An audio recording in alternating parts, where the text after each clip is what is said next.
আছে। তো চলো বেশি কথা না বলে গল্প শুরু করা যাক। রুম থেকে বের হয়ে যেই দরজা খুললাম তখন আমার সামনে দাঁড়ানো দুইজন মেয়ে বলল, মাশাল্লাহ, পৃথিবীর মানুষ কি সত্যি এত সুন্দর হতে পারে? আজকে আমি নিজ চোখে না দেখলে বলতে পারতাম না। আমি একটা মেয়েকে উদ্দেশ্য করে বললাম, তোমরা এই বাসায় কি কাজ করো? মেয়েটা বলল, এই তো ঘোরাফেরা আর সেতুমনির জন্য নাস্তা তৈরি করা, আমাদের কাজ এই পর্যন্তই। আমি আর কথা না বাড়িয়ে বললাম, এখন বলেন আমাকে কোথায় যেতে হবে? আমি তো রাজদরবার চিনি না। মেয়েটা আমাকে রাস্তা দেখিয়ে বলল, এইদিকে সোজা চলে যান, তবে আপনি নিজেকে একটু আড়ালে রাখবেন। আপনাকে যে কেউ আজকে দেখলে আপনার প্রেমে পড়তে বাধ্য। আমি আর কিছু না বলে হাসতে হাসতে নিচে চলে গেলাম। বাসা থেকে বের হয়ে রাজদরবারে যাব বলে সামনে যাচ্ছি। কিছুটা পথ অতিক্রম করার পর সামনে বিশাল আকারের একটা রাজপ্রাসাদ পড়ল। বাসার গেটের সামনে ইয়া বড় বড় দানব দাঁড়িয়ে আছে। দুইজনের হাতে ধারালো দুইটা তলোয়ার, আর ওদের চোখ দিয়ে মনে হয় আগুন বের হচ্ছে। মনে মনে বললাম, আজকে আমাকে আর রাজদরবারে যেতে হবে না। যদি একবার ওদের হাতে আমি পড়ি না তাহলে আমি শেষ। তাও প্রাণের মায়া ত্যাগ করে দানবের কাছে গেলাম। একটা দানব আমার দিকে তাকিয়ে বলল, কাকে চাই বাচ্চা ছেলে? আসলে আমাকে বাচ্চা বলারই কথা, কারণ আমার থেকে 3 গুণ উঁচা আর বিশাল দেহ বিশিষ্ট আকারের দানবটা দাঁড়িয়ে আছে। আমি ভয়ে ভয়ে বললাম, জি, আমাকে রাজদরবারে যেতে হবে। দানবটা আমার দিকে একবার ভালো করে তাকিয়ে বলল, তুমি তো আমাদের এখানের কেউ না, হয়তো পৃথিবী থেকে এসেছো, তাই না? আমার এসব জেনেও লাভ নেই। দেখো, আমি এখানকার পাহারাদার, ভেতরে যেতে হলে অনুমতি লাগবে। তা অনুমতি নিয়ে এসেছো তো? কি এক বিপদের মাথা খেয়ে এখানে এসেছি, আর ভালো লাগছে না। এবার আমি হাসি মুখে বললাম, আমার কাছে তো সেই অনুমতি নেই। ভেতরে গিয়ে এখানকার রানীকে বলবেন রনি নামে একটা ছেলে এসেছে, তাকে কি ভেতরে ঢুকতে দিব? তাহলেই হবে, কারণ আমি ওর ফ্রেন্ড। আসবটা বোকার মতো আমার দিকে তাকিয়ে বলল, সত্যি তো? আমি বললাম, বিশ্বাস না হলে ভেতরে গিয়ে একবার বলেই দেখেন। আমার কথা মতো দানবটা ভেতরে চলে গেল।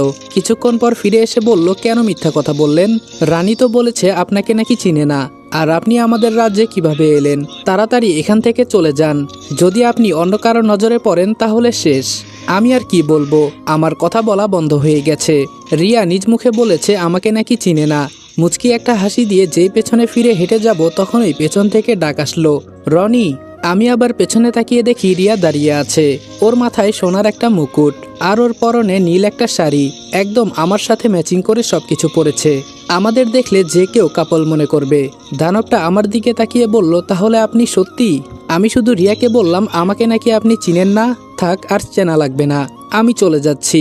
রিয়া হুট করে আমার সামনে এসে আমার একটা হাতে ওর হাত পেঁচিয়ে বলল, আরে আমি তো তখন মজা করে বলেছিলাম যাতে আমি এসে তোমাকে নিয়ে যাই, আর তুমি এত দেরি করে আসলে কেন? তুমি আসার আগে আমার চাচা আমাকে সব বুঝিয়ে দিয়েছে।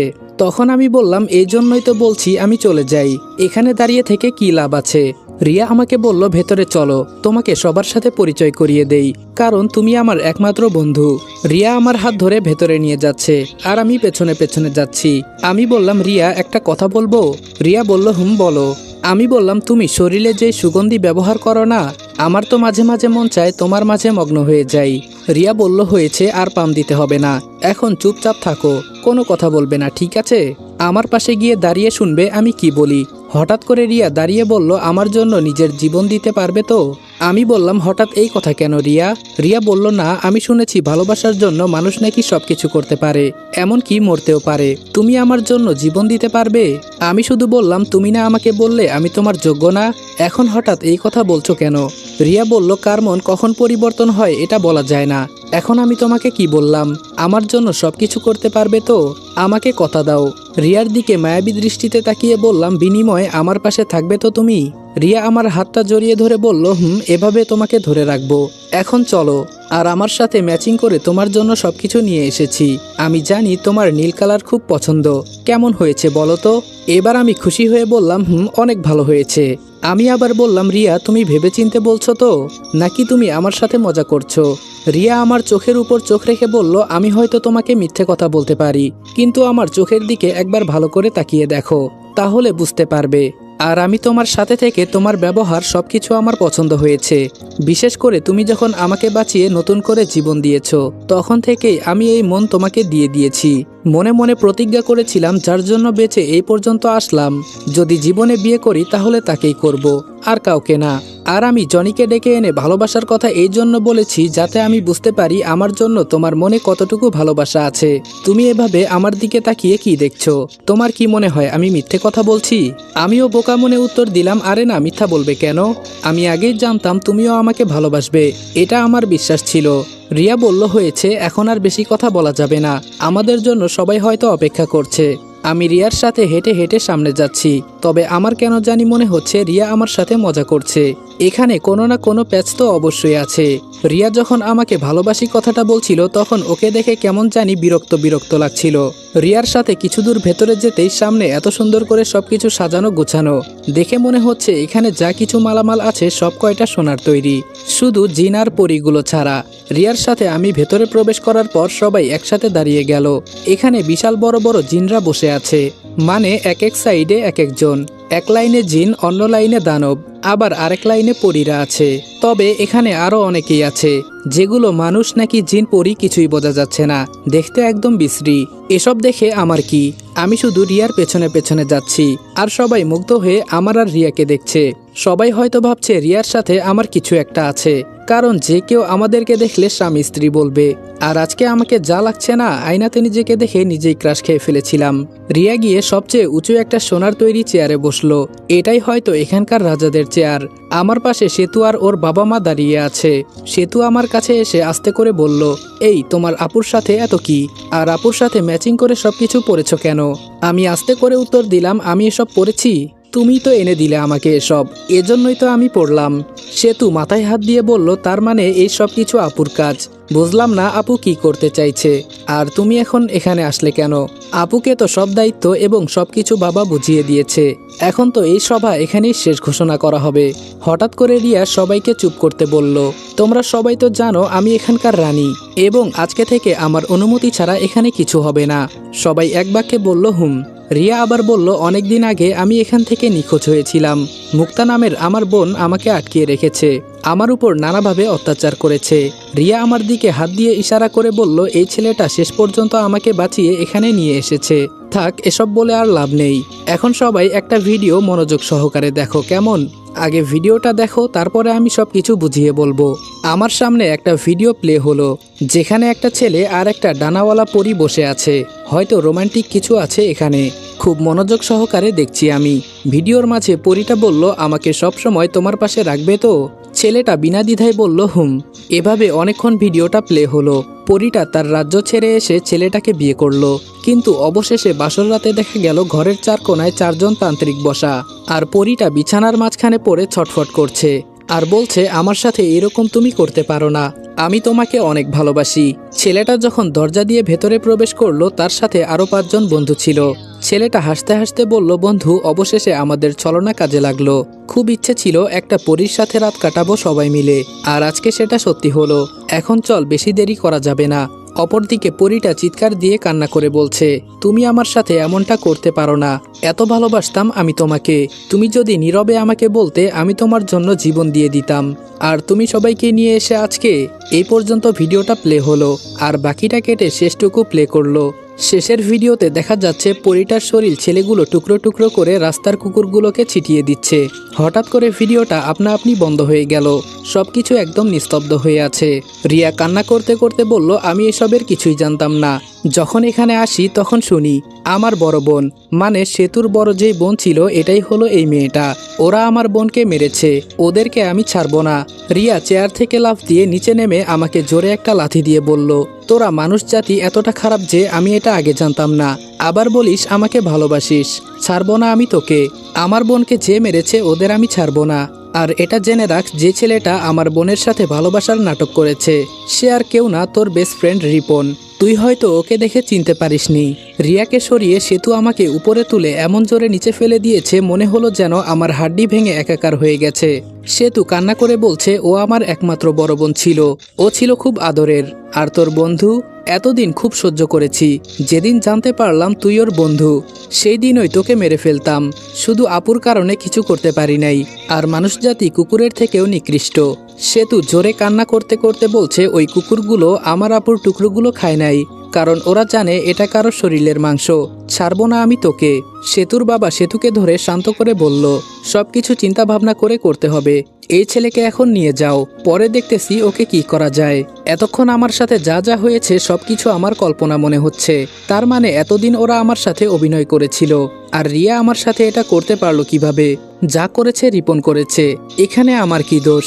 দুইজন দানব এসে আমাকে ধরে নিয়ে যাচ্ছে, পেছনে রক্তাক্ত মুখে তাকিয়ে দেখি সেতু রিয়াকে জড়িয়ে ধরে কান্না করছে। আর কেন যেন মনে হচ্ছে আমি এই ভিড়ের মাঝে মুক্তাকে দেখতে পাচ্ছি। ওই তো মুক্তা এক কোনায় দাঁড়িয়ে আমার দিকে তাকিয়ে হাসছে। মুক্তা ইশারা করে বলল এই সব কিছু খুব তাড়াতাড়ি আমার হবে। হঠাৎ মুক্তা হাওয়ায় মিলিয়ে গেল। কখন যে আমি জ্ঞান হারিয়ে ফেলেছি বলতে পারি না। যখন আমার চোখ খোলার মতো শক্তি হলো তখন আমি চোখ খুলতে চেষ্টা করলাম, কিন্তু আমার চোখে কোনো কিছু পড়ার কারণে চোখগুলো অতিরিক্ত জ্বালাপোড়া করতে লাগলো। ধীরে ধীরে আমার চোখ এমনভাবে জ্বলতে লাগলো যেটা আমি সহ্য করতে পারছি না। একটু জোরে চিৎকার দিয়ে বললাম, প্লিজ আমার সাথে এমন করবেন না, আমার খুব কষ্ট হচ্ছে। এইটুকু বলতেই আমার চোখে কে জানি পানি দিল। চোখের যন্ত্রণায় আমি চোখ মেলে তাকাতে পারছি না। আমার চোখ দিয়ে শুধু পানি পড়ছে। অনেকক্ষণ সময় পর চোখ জ্বালা একটু কমে গেল। এবার চোখ মেলে সামনে তাকিয়ে দেখি রিয়া আমার সামনে মরিচের গুঁড়া এক হাতে নিয়ে বসে আছে, আর রিয়ার পেছনে সেতু দাঁড়িয়ে আছে। আমাকে চোখ খুলতে দেখে রিয়া বলল, এভাবে তোকে ছেড়ে দিব না, তবে এমন শাস্তি দিব তুই নিজেই তখন মরার জন্য আমার কাছে অনুরোধ করবি। এবার আমি রিয়ার দিকে তাকিয়ে বললাম, বাহির থেকে তোমাকে দেখলে বোঝাই যাবে না তোমার ভেতরে এত নোংরামিতে ভরা। বাহিরে কি নিষ্পাপ চেহারা, কিন্তু তার ভেতরে যে এত নোংরামি দিয়ে ভরা থাকবে সেটা আমি জানতাম না। রিয়া আমার গালে ঠাস ঠাস করে দুইটা চড় দিয়ে বলল, ওরা আমার বোনকে একা পেয়ে ধর্ষণ করে মেরে ফেলেছে। যার বন্ধু আমার বোনের সাথে এমন করেছে, তোর কি মনে হয় তাকে আমি ছেড়ে দিব?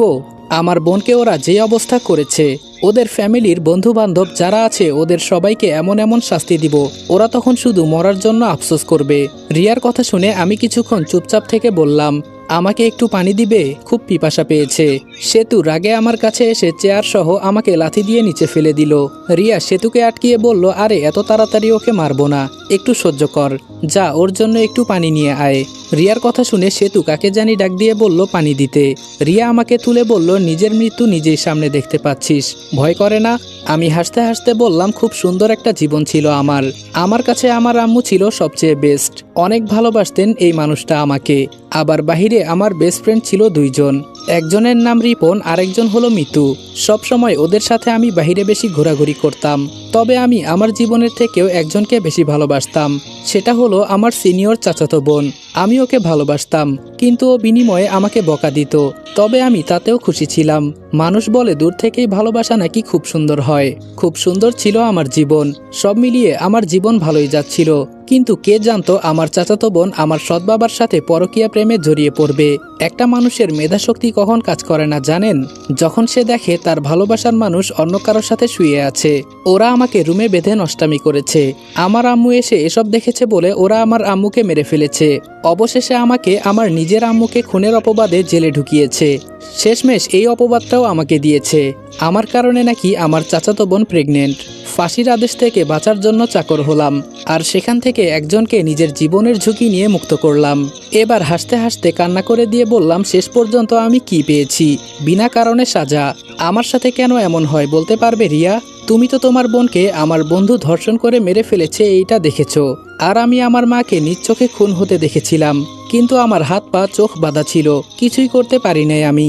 এখন তোমাদের যেরকম লাগছিল তখন আমারও ঠিক তেমনই লেগেছিল, কিন্তু আমি কিছুই করতে পারি নাই। বিনা কারণে শুধু শাস্তি পেয়ে গেলাম। তবে একটা কথা কি জানো রিয়া, আমি তোমাকে কখন যে মন থেকে ভালোবেসে ফেলেছি বলতেও পারি না। হঠাৎ করে সেতুর বাবা চাবুক হাতে নিয়ে রুমে ঢুকে আমার শরীরে জোরে আঘাত করে বলল, আমার এক মেয়েকে মেরে তোদের শান্তি হয় নাই, এখন আমাদের আরেকটা মেয়েকে মারতে চাস? তোর সাহস তো কম নয়। এসব বলছে আর ইচ্ছে মতো আমাকে চাবুক দিয়ে আঘাত করছে। আমি শুধু চোখ বন্ধ করে সহ্য করছি, কিছু বলতে পারছি না। এক একটা আঘাতে মনে হচ্ছে যেন আমার দেহ থেকে প্রাণ বেরিয়ে যাবে, শরীর ফেটে রক্ত পড়ছে। সেতু আর রিয়া দূর থেকে দাঁড়িয়ে দাঁড়িয়ে দেখছে। সেতুর বাবা হঠাৎ করে আমাকে মারা বন্ধ করলো।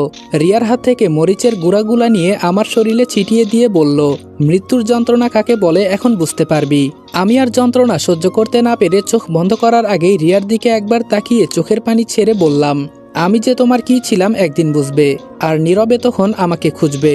চোখ বন্ধ করে শুধু কোনো রকম যন্ত্রণা সহ্য করছি। আমার চোখ থেকে অঝরে পানি পড়ছে। সেতুর বাবা জোরে আওয়াজ করে বলল, ওর জন্য যেন কারো মায়া না হয়। একটা কথা মনে রাখবে, এদের মতো মানুষরা খুব খারাপ হয়। এদের তুমি যতই ভালো ভাবো না কেন, এর থেকেও বেশি খারাপ। সেতু, ওর উপর নজর রাখিস। যে মুক্তার মায়াজাল ভেঙে পালিয়ে চলে এসেছে, সে চাইলে এখান থেকেও পালিয়ে যেতে পারবে। সেতুর বাবা হয়তো চলে গেছে।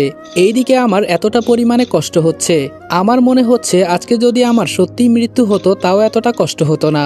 হঠাৎ শরীরে পানি পড়তে দেখে চোখ খুললাম। চোখ খুলে তাকিয়ে দেখি রিয়া আমার শরীরে পানি দিচ্ছে। আমি শুধু চুপচাপ বসে আছি। আমি বললাম, একটা কথা জানো রিয়া, মানুষ সবাই খারাপ হয় না। আর রিপন আমার বন্ধু ঠিকই, কিন্তু ও মিতুকে গোপনে বিয়ে করেছে, আমাকে বলে নাই পর্যন্ত। আমি ওদের বন্ধু ভাবলেও ওরা আমাকে বন্ধু ভাবে না। আমি মেয়েদের খুব সম্মান করি। বিশ্বাস করো, আমি যদি তখন ওখানে থাকতাম, আমি নিজ হাতে ওদের কুবিয়ে মারতাম। বিনা কারণে আমাকে এখন যেভাবে শাস্তি দিচ্ছ না, একদিন সবকিছু হারে হারে টের পাবে। রিয়া কোনো কথা বলল না, চুপচাপ আমার শরীরে কিছুক্ষণ পানি দিয়ে বলল, তোমার বন্ধুরা আমার বোনকে মেরেছে, সেখানে তুমি বাঁচবে এটা কখনো আশা করিও না। রিয়া দরজার কাছে গিয়ে আমার দিকে একবার তাকিয়ে চোখে হালকা জল এনে বলল, মৃত গাছে ফুল ফুটিয়ে সেটা আবার ছিঁড়ে ফেললে। তোমার উপর আমার এখন কেমন যেন একটা রাগ আর ঘৃণা জন্মে গেছে। যে ছেলের বন্ধু আমার বোনকে ধর্ষণ করেছে, হতেও তো পারে সে কোনো একদিন আমার সাথে এমন করবে। এক বন্ধু সিগারেট খেলে আরেকজনকে রেখে তো অন্য কিছু খেতে পারে না, দিয়ে তো খাবে। ঠিক বললাম তো? এবার আমি রাগ দেখিয়ে বললাম, তোমার মন যাকে চায় তাকে গালি দাও, কিন্তু এর ভেতরে আমাকে জড়াবে না। আর তোমাকে ভালোবাসি দেখে এই কথা বলতে পারলে? এত যে রূপের অহংকার করছো, এই রূপ একদিন থাকবে তো? রিয়া বলল, আমার কি থাকবে না থাকবে তাতে তোর কি? আমার বিষয় আমি দেখে নিব। আর লোভী কোথাকার যেদিন শুনেছে আমি এখানকার রানী হব, সেদিন থেকে নাকি আমাকে ভালোবাসে। তুই এত নাটক কিভাবে করিস? আগে নিজের যোগ্যতা দেখ। তোকে যে আমি কিভাবে মারবো তা বলতেও পারি না। এই কথা বলে রিয়া চলে গেল। আমাকে এখানে এনে শাস্তি দিচ্ছে, তাতে আমার কোনো আফসোস নেই। কিন্তু রিয়ার বলা প্রতিটা কথা আমার কাছে বিষের মতো মনে হলো। ওই যে কথায় আছে না, কখনো কারো ভালো করতে নেই। যার জন্য এত কিছু করলাম, সে আজকে আমাকে বলে আমি নাকি তার যোগ্য না। যা, তোর ভালোবাসা আমার দরকার নেই। আমি দেখে নিব তুই কোন ধরনের রাজকুমার বিয়ে করিস। আচ্ছা, এসব কথা এখন বাদ দেই। আমার মাথায় একটা জিনিস ঢুকছে না, রিপন জানতো মেয়েটা একজন পরী, এরপরেও ও বন্ধুদের নিয়ে মেয়েটাকে ধর্ষণ করলো কেন? ও তো মেয়েদেরকে খুব সম্মান করে। আচ্ছা, রিপন মুখে প্লাস্টিক সার্জারি করিয়েছে কেন? কোনো কাহিনী ছাড়া তো এমন করবে না। আবার মিতুকেও বিয়ে করেছে, কিছুই তো বুঝতে পারছি না। আজকে রিপনের জন্য আমার সাথে এমন হচ্ছে। হালার পোহালা একবার শুধু এখান থেকে মুক্ত হই, দেখে নিব একটা একটা করে সবাইকে। আর কাউকে আমার লাইফে লাগবে না, আমি একাই যথেষ্ট। আর কারো মায়ায় জড়াবো না। হঠাৎ করে কেউ বলে উঠল, কি খবর মিস্টার রনি, কেমন যাচ্ছে তোমার দিনকাল? কাপা কাপা কণ্ঠে বললাম, মুক্তা। মুক্তা হাসি দিয়ে রুমে ঢুকে বলল, তোকে দেখে আমার খুব মায়া লাগছে রে। বিনা কারণে সবাই তোকে অত্যাচার করছে। আজকে যদি আমার কথা মেনে আমার কাছে থাকতি, তাহলে আর এমন হতো না। একমাত্র তুই সেই বুদ্ধিমান ছেলে যে কিনা আমার মায়াজাল ভেঙে পালিয়ে চলে এসেছে। ভবিষ্যতে আমি তোকে নোবেল দিয়ে দিব। আমি বললাম, মুক্তা তোমার কি চাই এখানে? মুক্তা আমার সামনে বসে বলল, চিন্তা করিস না, আমি তোকে খুব তাড়াতাড়ি এখান থেকে মুক্ত করব, কারণ খুব তাড়াতাড়ি আমি এখানকার রানী হব। আমি বললাম, সেটা বসে বসে শুধু স্বপ্ন দেখ, রিয়ার শক্তির সাথে তুমি কখনো পারবে না। আর মুক্তা বলল, যে পর্যন্ত বললি সে পর্যন্তই থাক। তুই হয়তো জানিস না এই মুক্তা কি জিনিস। আমি এখানকার সবকিছু তছনছ করে দিব, আর আমি নতুন করে আরেকটা জগৎ গঠন করব। সেখানে রিয়া থাকবে আমার একমাত্র চাকর, আর তুই থাকবি আমার হাজবেন্ড। আমি বললাম, তুই আমার আম্মুকে, আমার চাচাতো বোন আর সৎ বাবাকে দিয়ে খুন করিয়েছিস। আমি তোকে কখনোই ক্ষমা করব না। আবার বলিস হাজবেন্ড? মুক্তা আমার ক্ষত জায়গায় হাত দিয়ে জোরে একটা টান দিয়ে বলল, আমার সাথে লাগতে আসবি না, জ্বলে পুড়ে ছাই হয়ে যাবি। ওরা তো তোকে সামান্য শাস্তি দিয়েছে, আমি তোকে যে কি করব এর কোনো হিসাব নেই। তুই আমার সাজানো গোছানো একটা রাজ্য ধ্বংস করে দিয়েছিস, তোকে তো আমি এত সহজে ছাড়বো না। আমি ব্যথায় একটু চিৎকার দিয়ে বললাম, কসম করে বলছি, আমি এখান থেকে যদি কোনো একদিন ছাড়া পাই, সব কয়টাকে আমি দেখে নিব। মুক্তা আমার চুল ধরে আমার ঠোঁটে ঠোঁট ডুবিয়ে দিল। কিছুক্ষণ পর ছেড়ে দিয়ে বলল, আবার তোর সাথে খুব তাড়াতাড়ি দেখা হবে, আর আমি খুব তাড়াতাড়ি এখানকার রানী হব। কেউ আমাকে আটকাতে পারবে না। একটা বিষয় মাথায় রাখ, যেখানে হাজার হাজার দানব জিনেরা মিলে আমাকে খুঁজে বের করতে পারে নাই, যেখানে আমি সবার সামনে দিয়ে পালিয়ে আসলাম কেউ বলতেও পারে নাই, সেখানে আমি কি কি করতে পারি তুই তো জানিস না। হয়তো এখন তোর অনুমান হয়ে গেছে। কে ওখানে? সামনে থেকে সেতু এই কথা বলতেই মুক্তা চোখের পলক পড়ার আগেই অদৃশ্য হয়ে গেল। সেতু রেগে আমার কাছে এসে বলল, এখানে কে ছিল? আমি বললাম, আমি এখানে কাউকে দেখতে পারছি না, এখানে আবার কে থাকবে? এটা বলতেই সেতু আমাকে লাথি দিয়ে নিচে ফেলে লাঠি দিয়ে ইচ্ছামতো মারতে লাগলো। সেতু বলল, আমার সাথে মিথ্যা বলিস? আজকে তোকে আমি মেরে ফেলবো, তোর আজকে শেষ দিন। এ বলে মুক্তা লাঠি নিচে রেখে মুখ দিয়ে উল্টাপাল্টা মন্ত্র পড়তে লাগলো। আর এইদিকে আমার অবস্থা খারাপ হয়ে যাচ্ছে, এক প্রকার যেন আমার শ্বাস প্রশ্বাস বন্ধ হয়ে যাবে অবস্থা। মনে হয় আমি কিছুক্ষণের ভেতরে দম বন্ধ হয়ে মারা যাব। এখন দুইজনের চেহারাটা আমার সামনে দৃশ্যমান হচ্ছে। এক জায়গায় আমার আম্মু দাঁড়ানো আর অন্য পাশে রিয়া দাঁড়িয়ে আছে। দুইজন আমাকে দুই দিক থেকে ডাকছে। জানি